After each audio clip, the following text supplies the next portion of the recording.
À chaque jour, son alerte reçue sur nos téléphones portables ici à Pékin, alerte rouge à la canicule. Dans les rues de la capitale chinoise, tout le monde se protège du soleil. Écoutez ces quelques témoignages. Il fait très chaud ici, très chaud.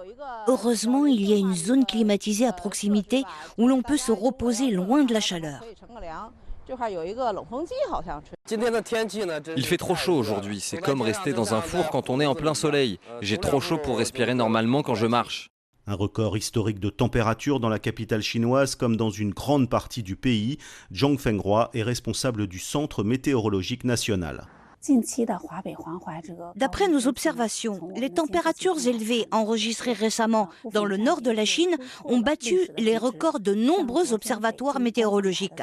Par exemple, un observatoire de Pékin a enregistré jeudi une température maximale de 41,1 degrés Celsius, supérieure à tous les records enregistrés en juin depuis sa création. Le quart nord de la Chine devrait rester en alerte rouge pendant au moins une semaine. Cette canicule accompagnée d'une sécheresse sans précédent risque de provoquer une catastrophe sur le plan des cultures.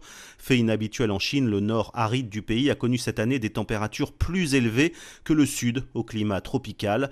Une situation qui est à l'origine d'une série de problèmes écologiques comme une vague de sécheresse sans précédent mettant en danger le grenier à blé de la Chine dans les provinces du centre et du nord. Cette année, la Chine a déjà perdu 15% de sa récolte de blé.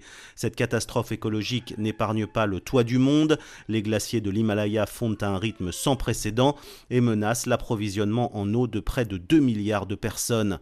La faute à l'urbanisation galopante, la désertification et une boulimie d'énergie qui conduit à remettre en service des centaines de centrales à charbon polluantes. La Chine brûle ainsi plus de 4 milliards de tonnes de charbon par an, ce qui représente 58% de la demande mondiale en 2022.